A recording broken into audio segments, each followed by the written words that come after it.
We're back. We're going to do part 2 or whatever part it is. Yeah, part 2. Yeah. Let's call it part 2.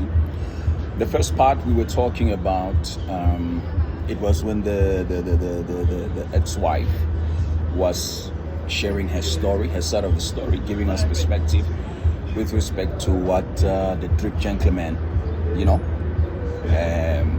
narrating his story. So the wife gave us perspective, and then we did a reaction on that. So now, the part 2, it's the reaction to his interview, Sehoana's interview with DJ Sbu.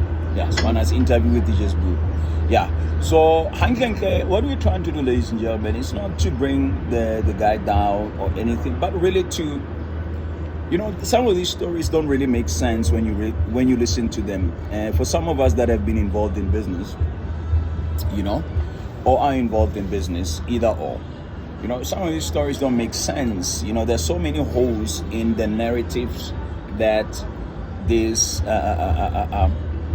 guys are bringing to the fore. I think one of the problems that we're having is that we are so much desperate for this so-called black success and black excellence, and on a bigger scale, that we are willing to take anything and put it on a pedestal and say this is a black success. And when it fails, then we say, but why did it fail? Hey, this and that. You know what I'm saying? So another thing as well, I might add, Kay, is that things have to be done right.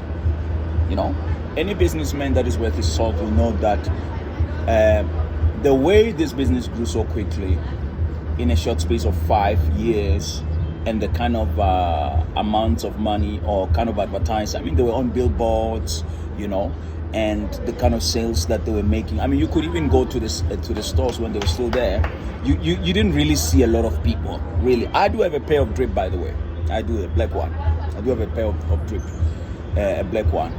So, to cut the long story short, we should not sell dreams to people, but we should tell them the reality. It is very possible in South Africa to build a business and become big, but it takes time. Right? 100%. Yeah, it takes time, and it doesn't matter. I think personally, it doesn't matter the color of your skin, unless you've inherited a business from your father. Okay. But if you're gonna start something from scratch as a founder, you're gonna take time. You're gonna run into some problems. You know what I'm saying? So it does take time. But now, Rikomamela interview na Ndate Sehoana, and then Ruko na yena le DJ Sbu, because we really need to digest these things, and we really need to analyze these things. Are you finding the video? Yeah, I got it. Okay, you got it. Okay, sorry for the long introduction, or apologies for the long introduction, because this drip story has really gained interest. It has caused a lot of stir. Some people, you would hear them saying, some of you, you are jealous, you've never tasted that kind of life, whatever. We don't want to taste that kind of life, come out, at the end of the day. It taking time, how long business takes time. I once read a quote, Christovisa. He was the founder of Pepco. Okay. Which owns Pep, and the biggest chain being ShopRite. Yeah. And he says that real wealth takes time. Takes time. Yeah, and there's no shortcuts to anything real. And what when I say, anyone who's ever been in business or is involved in business and running a business which they're at least able to sustain their lives with, but I'll just it's not an overnight success. It's not an overnight thing. It's not an overnight success. It takes time to build a business. Okay, let's play here. This is the Hustler's Corner with Phonzi well known to you and I as DJ Sbu. Hello guys, I'm quite excited for this episode because I'm speaking to a homeboy of mine. He's a hustler and he's somebody that is really, You know, people call me disruptive, but guys, you haven't met the guys that are doing their thing right now in 2020. And I'm quite excited to be speaking to you. First of all, let's start with the the notification gang. We go to that shop sign. Everybody on the count of 3. I want you to click that shop sign. 1, 2, 3. Click. Thank you. This is Sbu DJ Sbu, all the way straight out of Johannesburg in South Africa. And welcome to the Hustler's Corner. Young man I'm hanging out with today has got a very inspiring story that I think every hustler needs to listen to. I guarantee you will be inspired by his story, and you're gonna want to get up and go do things yourself if you haven't already joined the bandwagon of all of us who are doing our own things, building our own brands, creating wealth in our black communities, looking after our communities, and also inspiring future generations to come. Ladies and gentlemen, I'd like to welcome Lekau Sehoana, who is the founder of Drip Shoe. Now, this is a shoe that is the fastest growing shoe brand in Africa right now. I stand to be corrected. It's not an official statement, but everything that I say, I turn to be prophetic. Ladies and gentlemen, I'd like to welcome Lekau. That was an intro. Yeah, thanks very much. And it's not even an intro yet. I think you're still going to experience intros as your journey keeps growing, you know? Yeah, I think let's get right into it. Who is Lekau Sehoana? I'd love to listen to your story. I'd love to do more of the listening than the talking. Yeah. I'd like for you to do the talk. Who is Lekau Sehoana? Your story. Lekau Sehoana is a boy from Limpopo, Tabahona, Amamabolo, just next to Moria. Oh, so Amamabolo, yeah. Now time I'm late. I'm late. Yes. Yeah, you know, like it's late. Yeah. Tama originates from Limpopo as well, Power, and obviously settled in Tembisa. Yeah. I grew up in Tembisa. Oh, yeah, nice. Yeah. Oh, okay. Yeah, I was born at Mankweng Hospital, some 1988. So, yeah, we moved to Joburg in 1990, Coco Alexandra, 1994, then we moved to Ivory Park. So I grew up in Ivory Park. Ivory Park. Yeah. Ivory Pumlo. Yeah. So for some of you guys, you know, like when you stay in Ivory, because we grew up poor, sometimes you tell people, maybe meet some people, something like, no, I'm from Midrand. Yeah.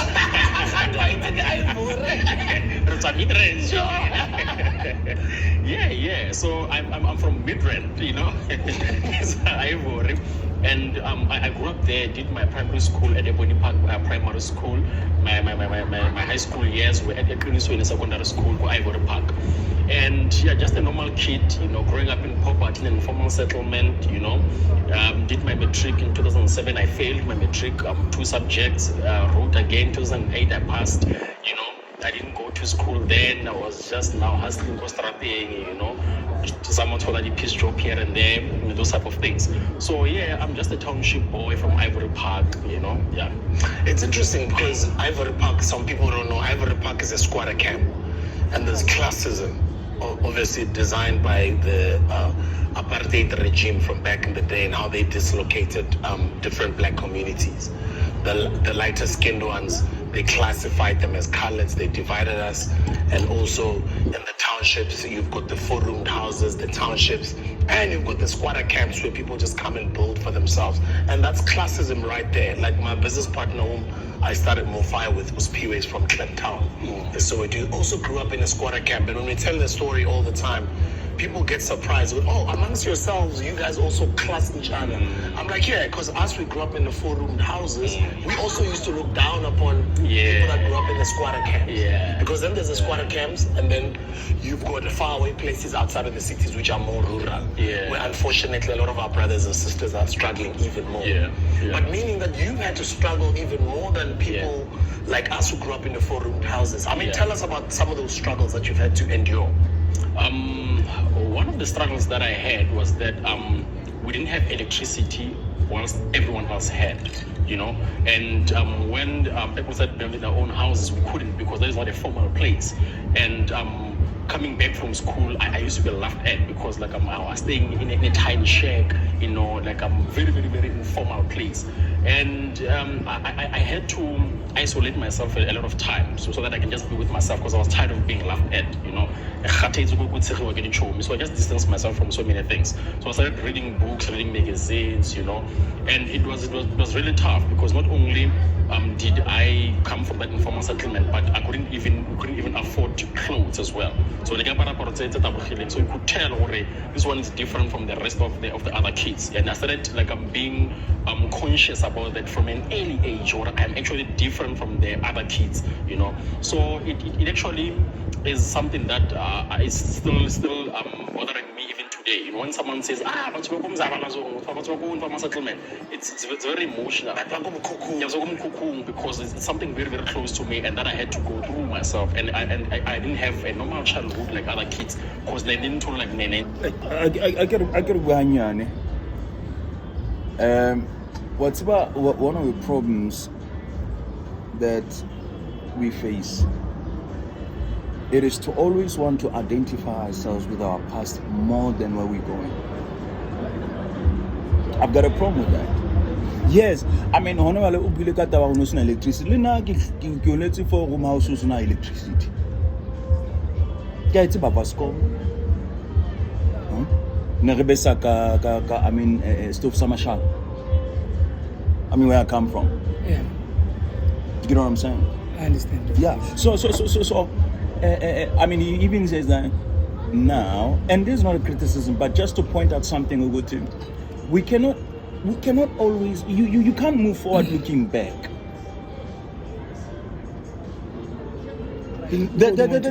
Yeah. The thing is that some people, and this is not reference to him, but just the mentality. Yeah, some people that they think they've got ownership with struggle, and whereas majority of black people struggle in South Africa.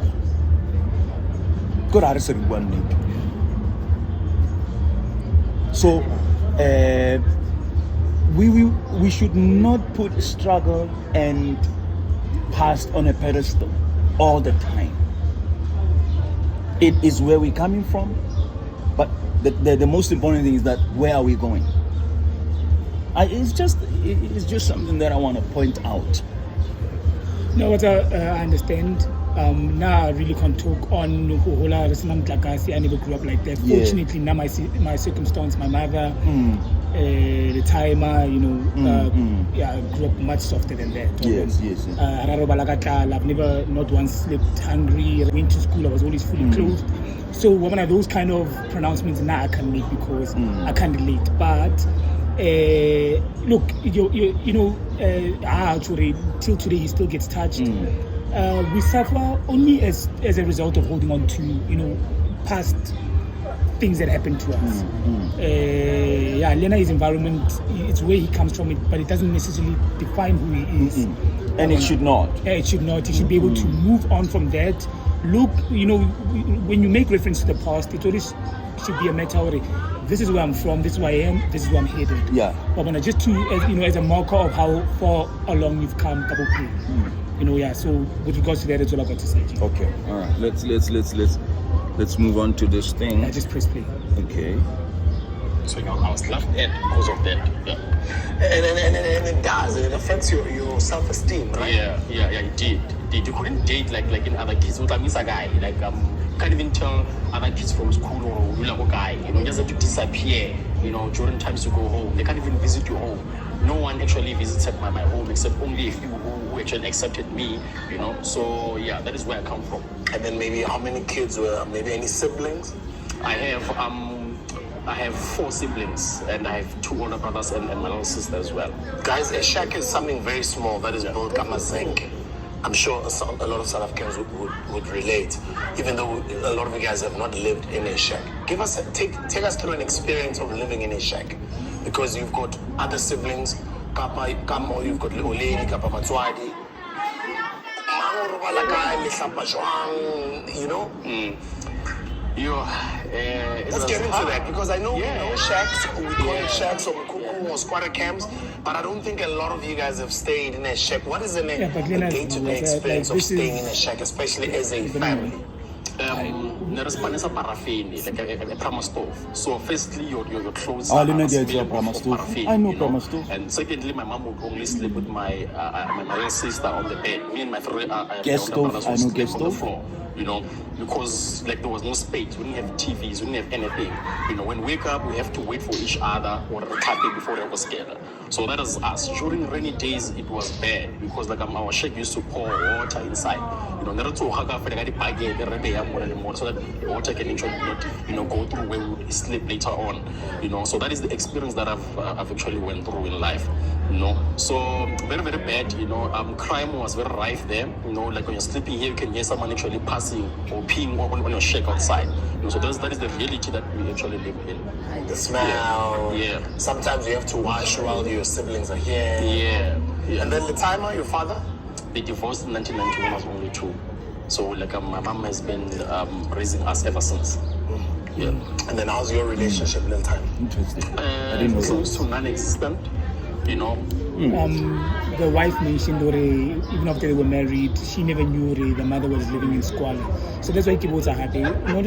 Oh yes. On the mother previous did, video. Yeah, the mother that did everything for you. So now when you're under up Wanyala, you do all these things and umsia in a squatter camp. Very interesting. Hey, it's a very interesting dynamic. I think probably he was hiding a situation you have. And because he has this girl, because he has this she's girl. from a good family. Litama was a businessman. And then you know what I mean. She grew up hungry. She got an education. Was able to work. It was more about her. I mean, remember she by the time they were together, they met 2010. 8 years later, the lady who was partner, the lady who's got properties, the lady she's working in a very good job. You know what I'm saying? Got 2 properties, she said. Yeah, 2 properties, she said on a previous video. So now, Ntanga, Abonara, opportunity. That's my way out of this situation. I think so. Yeah. No, I agree. You know what I'm saying? I agree. And hence, I suspected, even as I said on the previous video, that the marriage came as a result of pregnancy. Her finding out that she's pregnant. All right. Okay. Let's go on. But I have learned to actually forgive him, so that I can move on, because we have tried to actually just go to him, create a relationship, but it just didn't work out. So I was like, okay, it's cool. This is what happened. I don't know what happened. I'll just move on with my life because there's no relationship at all. Okay, so we've got an idea of his background. Yes. Is this something that we really want to be delving too much into? No. We want to understand how the business. Yeah. So for anything, for the sake of time and for the sake of, not having to sit through an hour plus video, I think I can take it forward. Okay. And I need to actually get into the formation of the business. So I want to. Let's take it forward. And another thing is, once we get through this interview, because this is where he gives us the formative years of the business, relaying this, because I think this interview is 3 years ago. So while he was still running high, yeah. Then what we also then need to do is need to have a discussion now on what was the downfall? We're interested in a downfall. 100%. Because an ordinary journey would be How I actually made my money. There was none. So I started developing love for fishing and everything then, and also making shoes. So conditions in which we come from. Okay. Because an ordinary journey would be graduate and go get a fancy job somewhere and work your way up the corporate ladder. And what was your journey as far as Scala and university? This is where we need to start. Yeah. I didn't have the best marks to take me to university because I failed my matric in 2007. I rewrote mathematics and computer studies 2008. And then I was like, let me just go and just hustle. So then I just spana go ship when I go clean the spana to the quarter, Only fun. Yeah. Are you in your show? It's actually only fun. Yeah. So in some store, I mentioned the shop. So Because there's another interview. And then I was also. Yeah, I mean, why is he not mentioning that? Why is not mentioning that I was working Koshipa ya time la Made. Lamid. Because he mentioned this. He mentions this in the 702 interview with Clayson. Yeah, Clayson. Manyatel. Yeah, Manyatel. All right, but when I know say it was just so. You did mention, you do highlight in that other video, why is he always talking about me, I, and then the wife, we. So this is, I guess, she was already annexed. She was already annexed from the picture. But when was this interview? This interview was 3 years ago. 3 years ago. 3-4 years ago. You know what I mean? So anyway, doing odd jobs, cleaning there, and then later on in life, around 2012, I started my cleaning company. Didn't do well. Then I was like, let me just go back to school, So I went to EWC, Ekurhuleni West College. It's an FET college. I studied civil engineering, and did my 3 years there.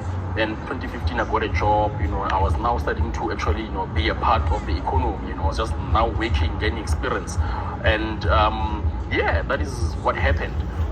But in high school, something special actually happened. In 2003, because I was growing up in a shack, we were poor and all that. I was now a news kid at a big school, like Kenavo High School, and there's now a new type of environment, there are girls, there are older people, there's just everything there. And this other day, they asked us to come wearing our home clothes at school. And now here's this boy, he doesn't have anything, he only has his torn uniform. Now you're asking him to come to school wearing his home clothes. Luckily, my grandmothers taught me how to sew. So I was like, okay, fine, I'm going to design a whole outfit made of denim. So I took all denim jeans and I started creating my own outfit, including the shoes that I was wearing. People loved that shoe. So my whole high school career was actually making clothes for people. I just go there and sew it, and then they pay me. So that is how I actually made my money. There was none. So I started developing love for fashion and everything then, and also making shoes.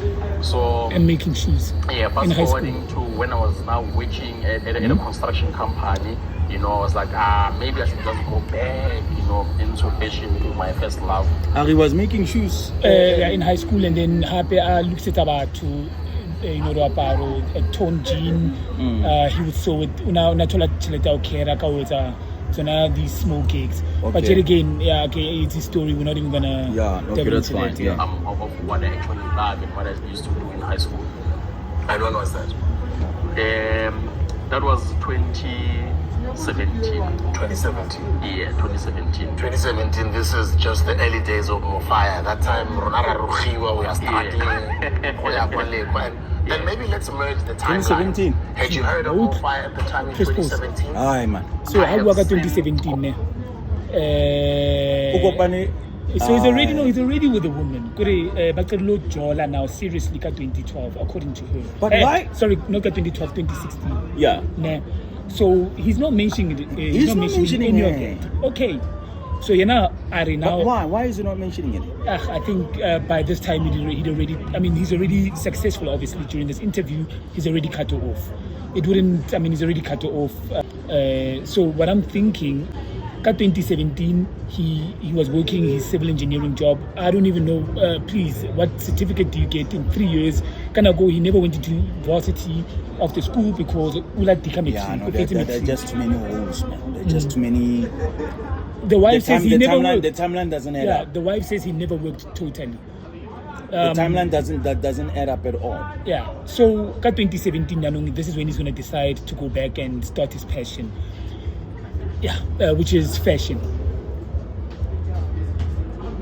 Amukapili.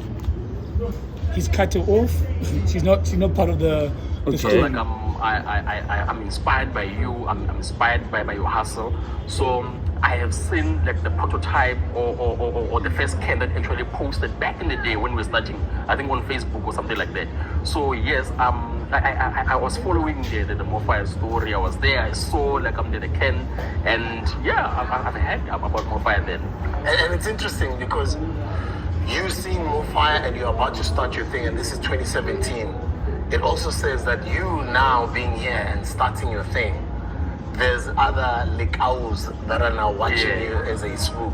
Yeah. Because this is your Mofire, right? There's others who are watching. So everything that we are all doing, especially The on timeline camera, doesn't make especially on this sense. show, is to then expose you guys and tell your stories to the upcoming generations to say, you guys can do these things. You guys have to do them better. We have started them because our predecessors and our ancestors have spoken the narrative. And we didn't just take it from them and speak as well.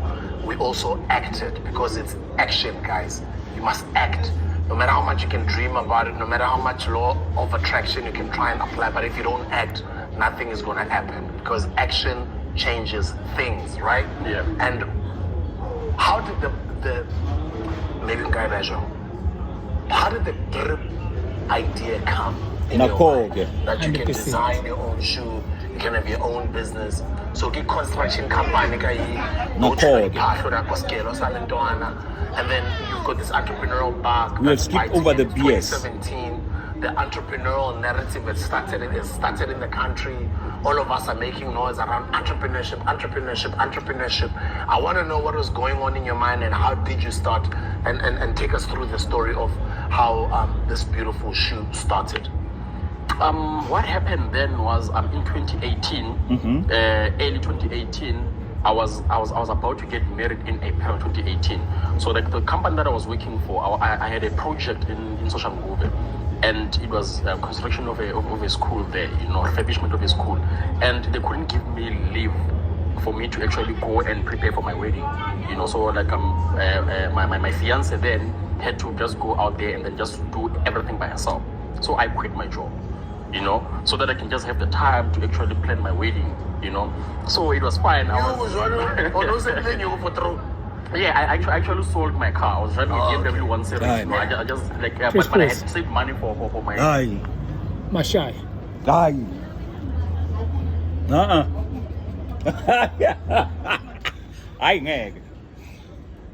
Yeah, wow. Okay. So, yeah, I think another first thing that strikes me as odd.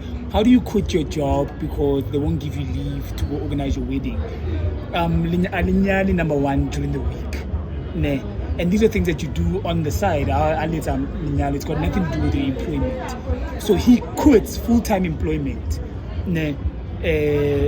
so that he can get married. And he paid for this.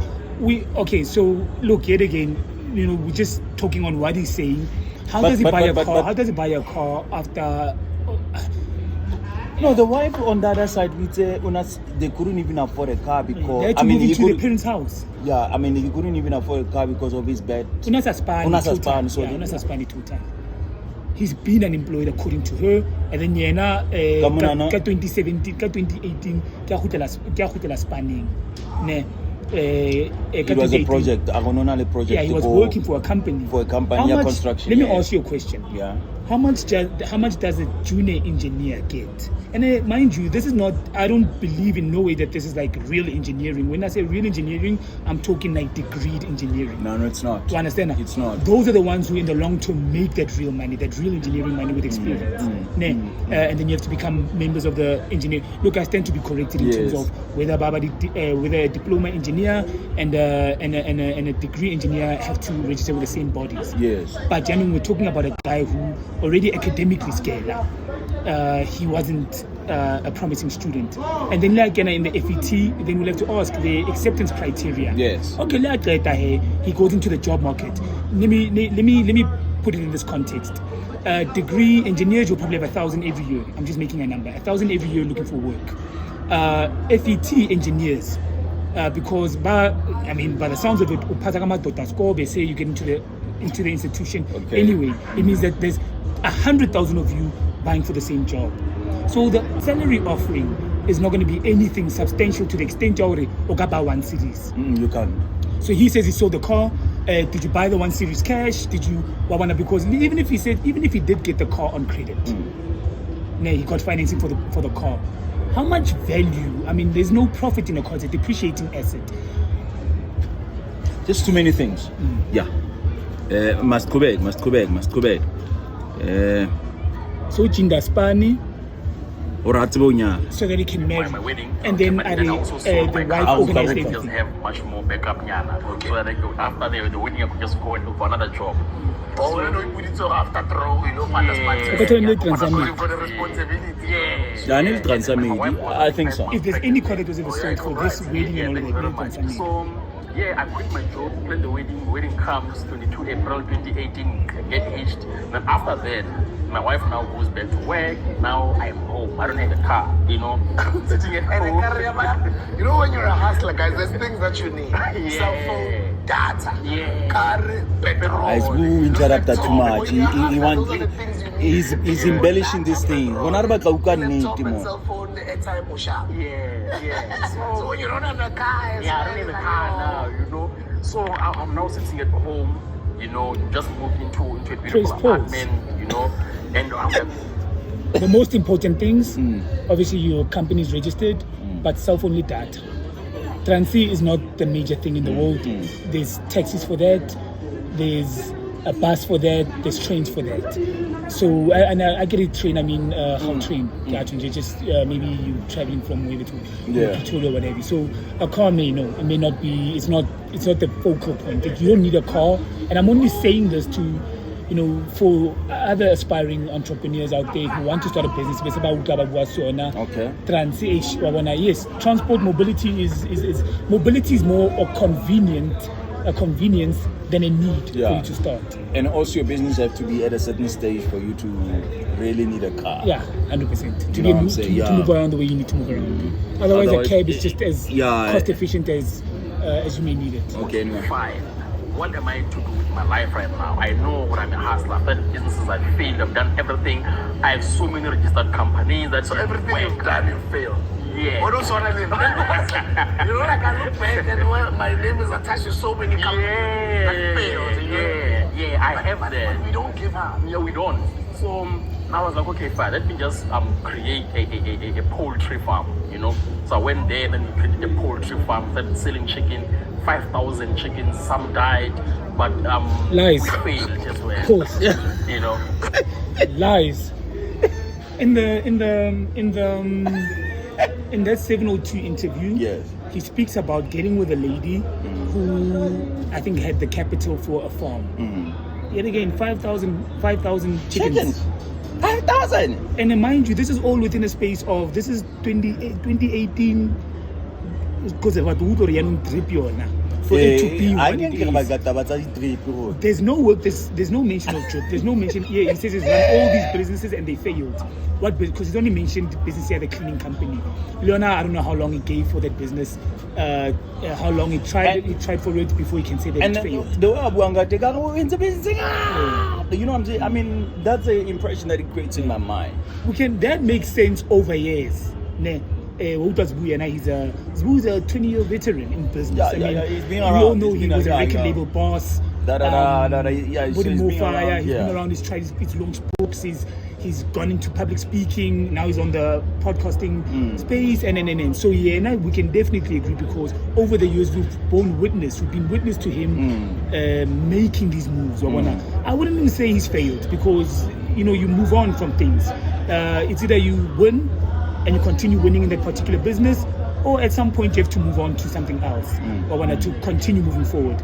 One of the first things to do, I think one of the smartest things to do, is to never be emotionally attached to any business you're doing. Yeah, that's true. Because when change comes, you have to adjust or die, adapt or die. That's true. That is true. I guess Kubege. Failed at that as well. I created a Wokudas restaurant Dago Ebony Park there. It flopped as well. Within such a short space of time, I took all my money, and I invested in all these businesses and they failed. And that was now me having to sit there and say, love, let me just go back to work. We need money right now. The tensions at home are starting to show. They've already moved into the girl's mother's house. Let me just try something else. She's the sole breadwinner. Back to my first love. I was now on Google every day. I was now just checking what to do. What can I do with my life? I'm busy sending out CVs, but I don't have control of that. But in the meantime, this is what now, 2016, 17. It's 2018, almost. I'm late. like around there, November, December there, And now I'm sitting at home not doing anything. It's about to be festive season. Oh, it's 2018. It's still 2018. I've done When I learn that about for 2 Makala, years, and now my son he's is surprised here as because well. the son was timelines are born ridiculous. July. Now my son is here as well. My wife is home as well. So we are just both home because she was on maternity leave. All these businesses failed just in a short space of time. So I invested here, it failed. Took some change and okay, fine, I still have chickens. Let me do a shisanyamanya of chickens there. It failed, it flopped. Rent was very, very expensive at that space. So I just shut down before it could just embarrass myself in front of people. And sorry, let me come in there. Sorry to disturb. I know you guys don't like me talking too much and disturbing my guests. What made you? How did you make the decision to say this has failed? Let me move on. Because I think a lot of us entrepreneurs, we want to hold on to this idea, or no, they said I must not give up. When did you make the decision of no, this has failed, I must just move on? When my money that I had invested into the chickens was now finished, I couldn't feed the chickens anymore. I now started to start borrow money from my wife. I started borrowing money from people that I know. I'm starting to owe a lot of people right now. I can't keep the business running. At least that was when I was mention names. just shut down this part. But there was a gentleman who said, I can borrow you. He borrowed me about 50 chickens or 500 chickens. I don't remember, but the money was How do you about not remember? 2,000 rands. That I can borrow you this much of chickens. Go and sell them now, and then you can see what you can do. I was like, oh, okay, fine, we can do that. Now let me just create something called a Ubu dust. It was a chicken grill of some type of a business. And let's give him props, maybe the person that helped you. If you'd like to give him props. Or Mike, he knows we are supposed to meet this weekend. But Mike, thanks very much. Yeah, supposed to meet this weekend. We're still very close here. It's a very, very big chicken farm right now. Mike, thank you very much for helping this guy and bringing him onto this business thing of ours. Yeah. 50 chickens or 500 chickens? Let me tell you, it's not 50 chickens or 60 chickens. I'm not sure. 50 chickens and 500 chickens, it's a lot. It's a big difference. What's the importance of this? Yeah. When you do things yourself, you will remember every single detail. That's true. Ask me anything about my entire business journey. I'll be able to pinpoint. I'll be able to tell you. I'll be able to tell you amounts. I'll be able to tell you everything without having to think twice. Yeah, so Leah, the 50 chicken, because the wife is the one who spoke about having financed. They did the chicken business together. They did the shisanyama together. Yes. And then Nansa Bwakateki. So that's why I get together. I don't believe the story. 50 or 500, I don't remember. That's a big hole not to remember. All right. Let's keep it moving. Whatever you're doing, may you grow and reach greater heights. Thank you very much for helping this young man. Yeah, so instead of him giving me money, he was like, I can actually just give you chickens, go and sell them, have money, and then you can see what you can do. And I'm like,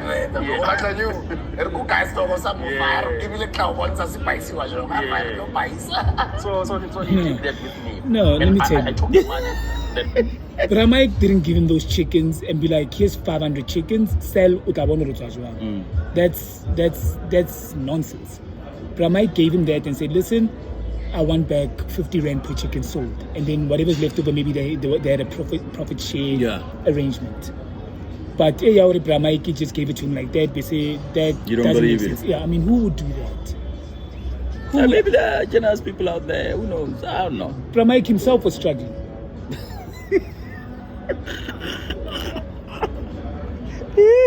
How much is a chicken, dog? No, give a guy.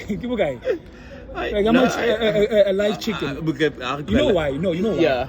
Because once you're able to tell me how much a chicken is, man, we times that by 500. Now, once you got the monetary value, that's when it puts it into context. No. Hey, no, man. Mike's teaching. Mike. Like I said, selling chickens, but it wasn't doing well, like the location wasn't doing that great. And then I was like, oh, okay, it's cool. I skipped. One of my biggest problems was that I couldn't afford to pay rent for 1 month. If you can't afford to pay 5,000 rents today, this month, how are you gonna pay 10,000 the following month? So you can't pay 5,000 now. How are you gonna pay 10,000? that was where my problems also started there. So I actually gave my wife that business. I was like, wifey, at least when you're still employed, just run that business. But she had a 9 to 5. She wouldn't manage the people, everything. She was like, let us just sell the place before we just get into too much problems, debts and everything. So we ended up just selling that container. And now I was home again, just sitting there, looking like a failure. But inside I was like, no. Going back to work, it's a stretch, So And hasn't your wife shown any signs of irritation? Because sometimes Nyugu does mess up with the marriage, especially when you're the head of the home as a man and you're not bringing in income. Or was she very supportive from the beginning? She was very supportive. She was just only worried about me. But how am I now going to take it, being home and not being employed? Because during the time when she was back to work, we were like, okay, fine, we cannot let anyone to come and babysit our child, because we had insecurities. I'll do that. So I started, taking care of my son. So it preoccupied me, I didn't even think much. She was taking care of the rent. Sure. She was now taking care of the rent, taking care of the other car, the food at home. But she knew this guy can actually just wake up tomorrow and take I'm going to acknowledge the wife did take care of him, at least. And when I had all the times during the day, at least he's mentioning it. What next to do, the biggest thing. I had to come up with the biggest thing that was just going to wow her. The only person that I had to impress then was my wife. If like then no, don't do this, I wasn't gonna do it because I had to impress her because I've put her through so much there at the back there. And then I sat down, I registered. Before I even registered, I now had to start checking what next to do. I checked because we're like that hustler. Like, okay, what's next now, Yeah. I checked what next to do. And this other day, I was just reading some Google articles. Then I read about Kanye West. I read about Kanye West's story. From the Rockefeller days to the Def Jam, everything. How he moved from Nike to actually how he now went into Adidas. I read that. Then I also started reading about Phil Knight, the founder of Nike. Yeah. So I was like, okay. So Nike started selling shoes from other people from Suka Tiger from Japan. So that was like, okay, fine. Okay, let me just get this book because I was only reading, a shorter version of the book. So now I went out there and I bought the Phil Knight memo, I'm the founder of Nike. So that was when I was like, actually I can do something. I love fashion. I had sneakers back in the day. I started going back into my archives, my old clothes, how I actually used to dress. I was like, there's something that I can do, So during all those days now, I'm busy researching about what I can do. And there's another South African who's actually doing. But the question, I can't say he didn't have clothes or whatever. I've had sneakers back in the day. I thought that he didn't have. I don't know. Am I missing something? So we go from chickens, shisanyama, cleaning business. This is within a year. Well, the cleaning business was before that. So these businesses, they fail, all of them within a space of a year now. The biggest indicator is that there's no planning. So you get a space here, 5,000. Obviously, then there's a down payment that you go with that. We're not even going to ask into that. The wife probably covered that. But there's no planning. And then the question then becomes what to do next. What needs to do next? He's sitting on the internet to about Kanye and sneakers. That is during the years. Yeah. Okay. So I remember I used to have sneakers. Yeah, and then going back to his own. So okay, but then I'm questioning, but I thought he grew up poor. Where's the planning? I'm gonna ask, where is the planning? Because there has to be a planning phase. Now, remember, how do we have a planning phase? We're talking all kinds of research. You know what the importance of a business plan is? Yeah. Now, it's to understand the ins and outs as much as you can of your business on paper before you even go out and do it. It's a layout. 100%. Not to say what is going to cover everything, but most aspects of your business will be covered. The strengths and weaknesses, your financing, your competitors, and all that. So how about Kanye? So about Phil Knight? There's nothing that they have in common with him. Absolutely. Kanye is a multi-millionaire. who leveraged off of his musical fame. That's true. And went into design with a big institution being Nike. Then from no, Nike, Adidas. No, in Nike. I get the Yeezy ones in Nike. Oh, okay, yeah. And then Nike was only giving him royalties. And then Yeezy, unabata ownership. He wants a share in the profits, because what's the point of you giving me an X amount every single percentage, where I should have a bigger percentage and have more control, more ownership, more equity, because he's a designer. Okay, all right. It's his intellectual property. So Adidas gave him a better deal with regards to that.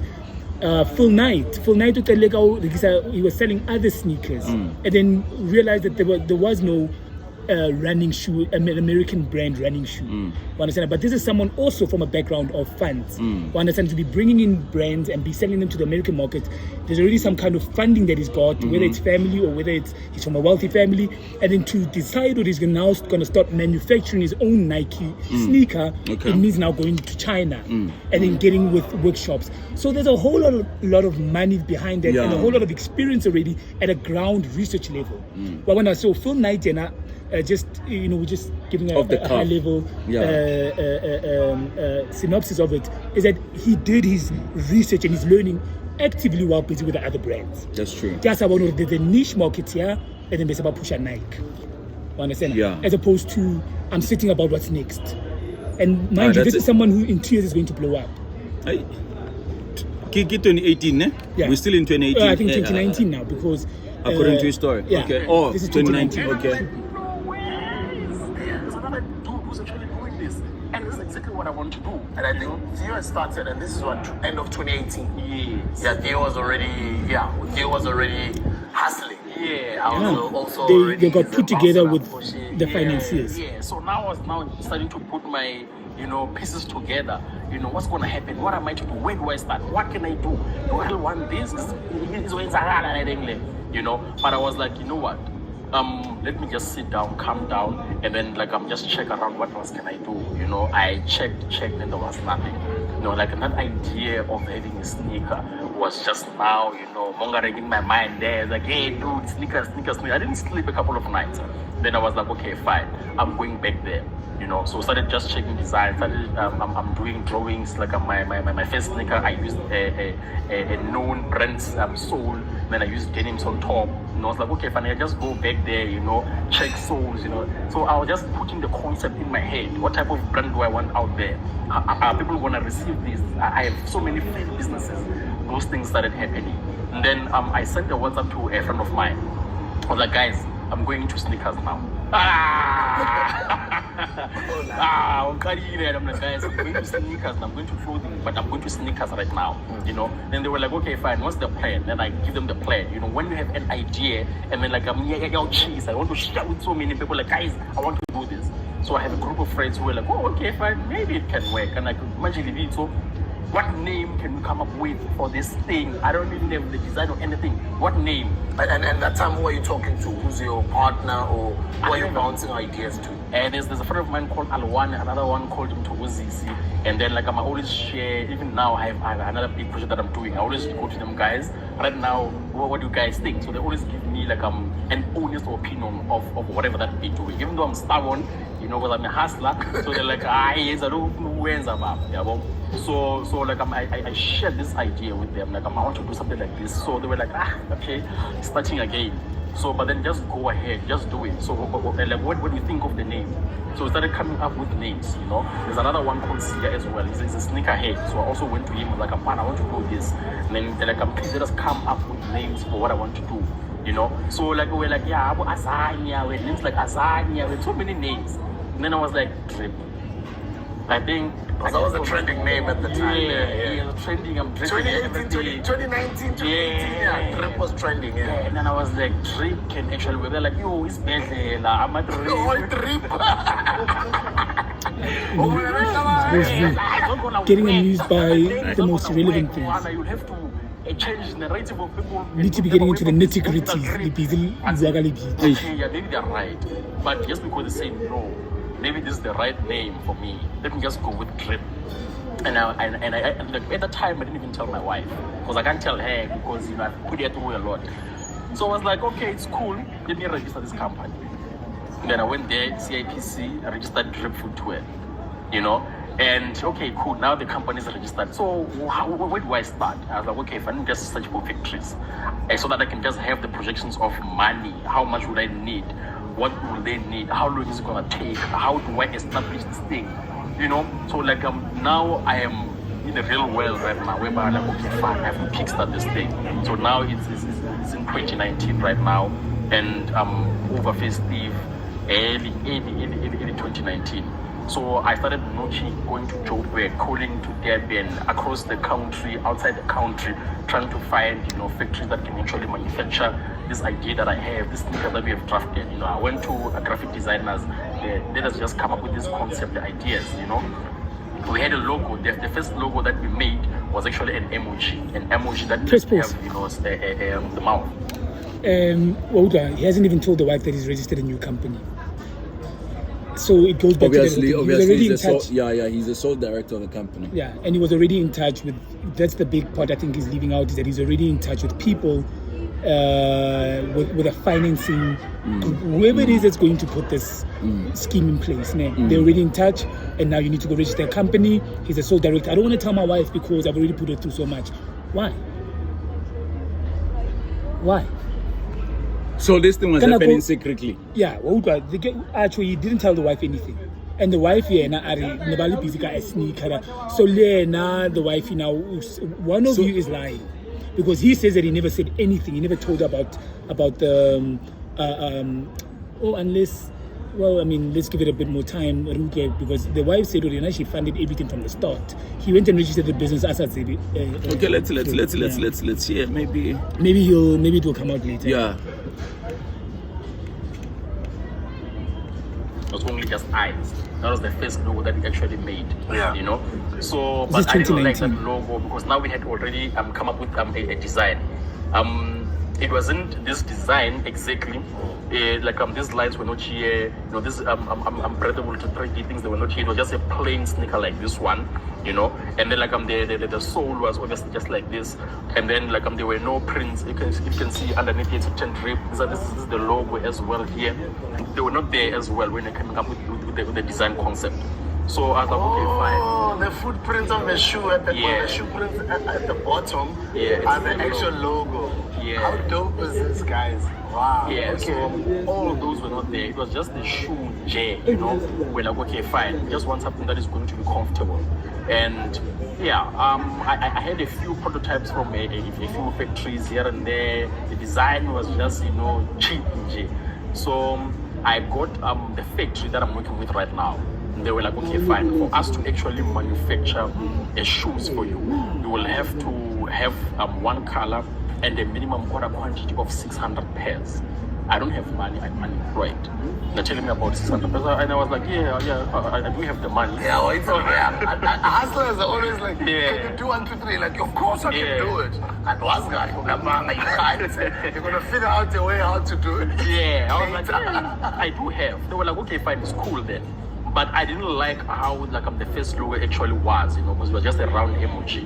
And then I sat down on my phone. I have an app that actually designs. So I designed this logo myself, you know. I was just playing around. You designed the logo yourself? Yeah, I did, you know. You designed the logo yourself. So my partner at Mofai also loves designing. So he's got an app, he always designs. This is so dope. Sure. Yeah. So I actually designed. So the most beautiful thing is that since the factory has over 50 years experience in making shoes, they actually helped a lot into developing the shoe as well. They didn't just say, okay, but this is your design, let us just do it, you know. They were like, okay, fine, just put your name there. You know, you're not Nike, you have the whole name there. Some people can actually relate with the name and they can be comfortable. Before the logo, just have the name. Yes, you know, they were like, okay, fine, it's cool. The first one wasn't even like this. The material was not even like this. The first one, the sole was actually a silicone sole. It cracks very, very fast. Okay. So it was just a cheaper material. So because I didn't have money, so they were like, okay, fine. Since we have done designs for other people like you, just come here without money and not companies, we can give you 26 pairs of the prototypes, you know, but you will have to have 600 as the minimum order quantity of one color. What color are you gonna go for? I was like, okay, it's cool. I'll just figure out that later on. Let me just go back out there and hustle for money to actually manufacture. So that was around your Feb, March 2019, last year. And I was now 2019 into like I'm the brand. I was now like saying, you know what, this is what I'm doing, you know. And then I told my wife about my idea, and she was like, yeah, let's do it, you know. Okay. I was like, okay, it's cool. Since I have a place, since I had to sell her the idea, sell her the dream, you know, like, dude, we want to go corporate, we want to open stores, we'll be big, you know, we're going to merchandising as well, you know. She was like, it's cool, just do it, you know. And it's like, okay, so when I registered the company, like, it's already registered, you know. Okay, answers your question. Cool, just repeat. Yeah, you know. I'm saying your wife said cool, Yeah, just do it. just Cool, repeat. just Just repeat. Yeah. So then like the factory was like, okay, it's fine. What we can do for you is we will just manufacture the 600 pairs as well. You can just go into contract, manufacture the 600 pairs, and then they gave me 26 pairs of the prototypes. As soon as like you come back, when you have money, we can give you this. We don't do this for anyone, but we like to design within this. So what happened to I started Drip with 4,000 something? Yeah, that's another one. So they say they will manufacture 600 pairs, and when you come back, when you have money, show me any business that does that. Any business that does that, please. They will manufacture 600, and then when you come back, when you have money, then when you come back, when you have money, guy. So who's carrying the cost of the material? Who's carrying the cost of the production? I mean, based on that, it's a company, it's a manufacturing company. And then if they don't come, and then if he doesn't get the money ever together, who's going to carry that loss? And mind you, Happy, this is one colorway. This is one colorway. Now, so if he chooses black, he's got 600. He's got 26 pairs of black that he has to sell, right? And then he said, you know what 600 pairs is of a single design? No, it's a lot of a single color, and then the sizes. Remember, it's not one size fits all. And then the sizes, you have to decide. Maybe size 9 guy, size 8 guy. Yeah, maybe you decide 9 to 100, you decide 10 to 100, you decide 8 to 100. You know, maybe that's how you did it. I don't know. Okay. All right. Let's continue. It wasn't pink because I wanted to attract women, you know, because I know Uchi like I'm actually buy. So I took the 26 pairs. I sold, I think about 5 of them. I created the website, the one that is I'm currently using. I created an online store. I made Facebook pages, Twitter, and then I deleted my personal Facebook page, deleted all the previous conversations. Because now I was going as an entrepreneur. I didn't want all the negative jokes that I used to post there to appear, you know, as I'm now going to a different gene in my life, you know. And then I was like, okay, but now this is a much more positive person, a person who's now going to retain. I'm a new man right now going into this business, you know. And it actually worked. So the first tweet that I actually posted, I spoke about my story.